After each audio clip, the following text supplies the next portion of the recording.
Bonjour à tous et bienvenue dans ce nouvel opus du podcast du jardin. Cette partie inaugure une série de 5 rapports de bataille retraçant les parties du tournoi Battle Inter-Costa-Armoricaine. Ce tournoi voyait s'opposer des doublettes de 2 fois 1111 points.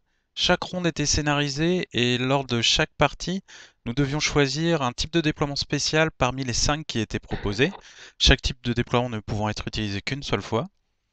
Nous sommes venus avec JB à la tête d'une alliance Ogre-Elfe-Sylvain, et pour cette première ronde, nous affrontons l'équipe Harfang pour le chaos et son alliance Démon Guerrier du Chaos.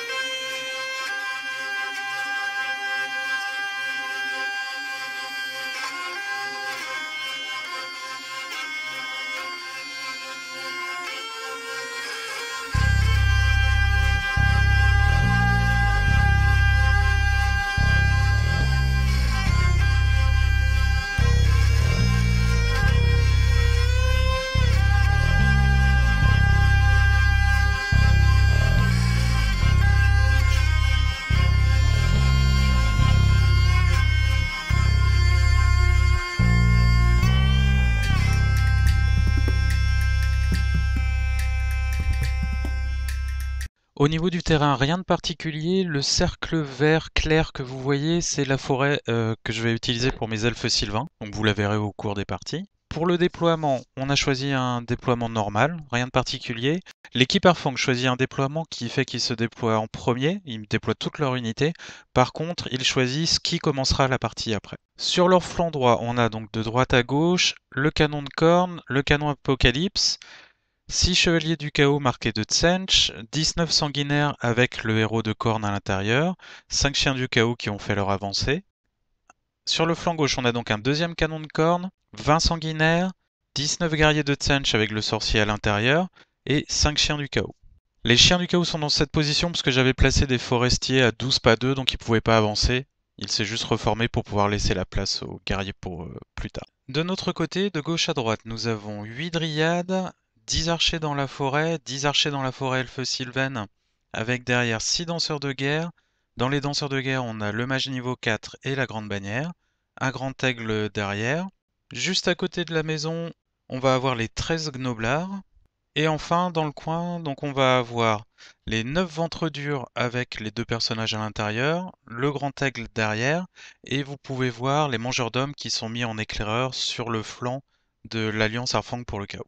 Tour 1 de l'équipe Harfang pour le chaos qui a choisi de débuter. Sur leur flanc droit, les chiens et les guerriers de Tsench vont faire face aux mangeurs d'hommes. Les sanguinaires vont tenter de charger les forestiers qui sont dans la tour, mais vont rater.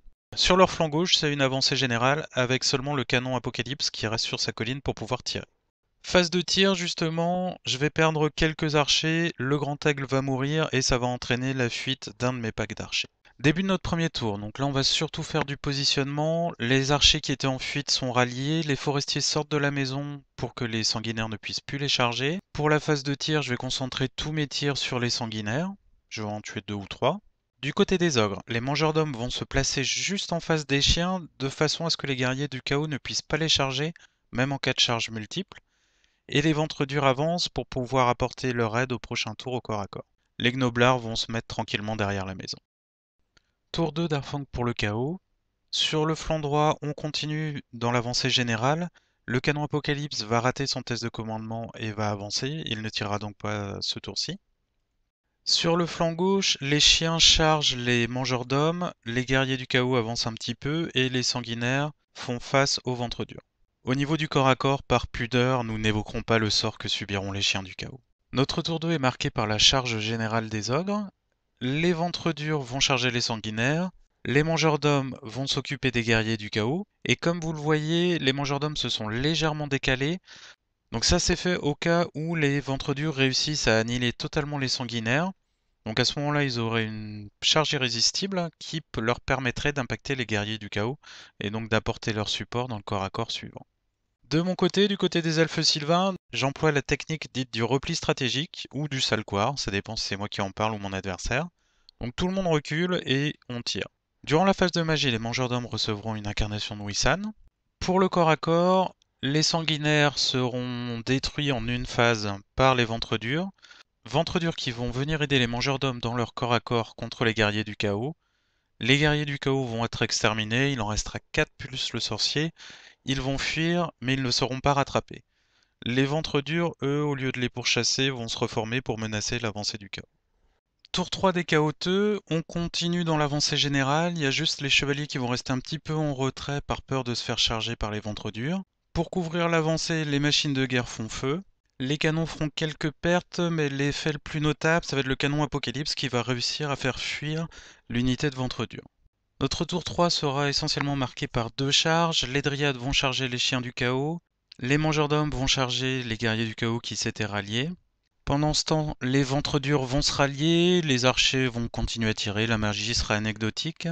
Au niveau du corps à corps, les guerriers du chaos vont essuyer des pertes mais vont tenir. Les chiens par contre vont être battus. Malheureusement, les dryades ne vont faire que 2 au jet de poursuite, ce qui va les empêcher d'impacter les sanguinaires de flanc. Il fallait faire 3. Afin de venger les chiens, les sanguinaires vont charger le grand tech qui est devant eux. Pendant ce temps, les chevaliers du chaos vont continuer à avancer vers mes lignes. Slaanesh va aussi se mettre de la partie et anéantir une de mes unités d'archers. En gros, durant les vents de magie, j'ai une unité qui a été ciblée par la colère de Slaanesh. Il fallait que je fasse un test de commandement à 3d6. Tout ce qui sera supérieur à mon commandement de 8, ça va être des points de vie que je vais prendre. Et donc j'ai fait 16 et vu qu'il me restait 8 archers, tous les autres ont disparu dans le warp. Au niveau du corps à corps, étonnamment le grand aigle sera massacré et les sanguinaires se retournent pour pouvoir voir les dryades. Durant notre tour 4, les mangeurs d'hommes vont finir les guerriers du chaos et se reformer vers le centre de la table. Les ventres durs, eux, vont rater la charge de flanc sur les chevaliers du chaos. Il fallait faire 5 OD, ils ont fait un doublas. Donc ce que je vais faire de mon côté, c'est avancer les forestiers à courte portée des chevaliers du chaos pour pouvoir leur tirer dessus en espérant les coups fatals. Il va me charger après, je retirerai dessus pour avoir du coup fatal et après vous voyez que j'ai les danseurs de guerre qui sont à gauche. Donc là ils seront là pour essayer de finir les chevaliers avec leur danse qui provoque coup fatal. Donc en gros ma stratégie c'est obtenir des 6 pour faire du coup fatal. Pendant ce temps, les archers vont tirer sur le canon de corne qui est juste en phase 2. Au total, depuis le début de la partie, ce char de corne aura perdu 3 points de vie. Et les dryades vont reculer dans la forêt pour être hors de vue des sanguinaires, être tenace au cas où le char charge, et si jamais il charge, avec un peu de chance, il ratera son test de terrain difficile et il sera détruit. Tour 5 du chaos, les chevaliers vont charger les forestiers, je ferai un mort. Le char va charger les dryades, il va traverser la forêt sans problème. Les sanguinaires que vous voyez ici vont avancer vers le quart de table droit de la table. En fait, on joue sur un scénar de contrôle de quart de table. Donc là, vu qu'il sait que normalement ça devrait bien se passer, il va essayer de ramasser le plus de points possible. Lors de la phase de magie, les dieux du chaos n'aiment vraiment pas mes archers, donc cette fois-ci c'est Korn qui fait apparaître 9 sanguinaires derrière mes 5 archers survivants. Au niveau du corps à corps, les forestiers sont tués sans surprise et les chevaliers font face à mon unité de danseurs de guerre avec mon mage et ma grande bannière. Le char de corne massacre les dryades et non content de les massacrer, il va en plus récupérer 2 points de vie et donc là il n'a plus qu'une blessure. À leur tour, les archers vont se retourner et reculer afin de pouvoir tirer sur les sanguinaires. Les danseurs de guerre vont se placer devant les chevaliers pendant que la grande bannière et le mage se replient stratégiquement. Le mage réussira à lancer Incarnation de Wissan sur les danseurs de guerre et Malédiction d'Anraer sur les chevaliers. Et pendant ce temps, les ogres se repositionnent pour capturer le plus de quarts de table possible. Dernier tour de l'équipe Arfang. Les chevaliers du chaos vont charger les danseurs de guerre. Ils ne perdront aucun des leurs lors de la charge malgré la malédiction d'Anraer. Au corps à corps, j'arriverai pas à faire de coup fatal. Les danseurs de guerre seront massacrés.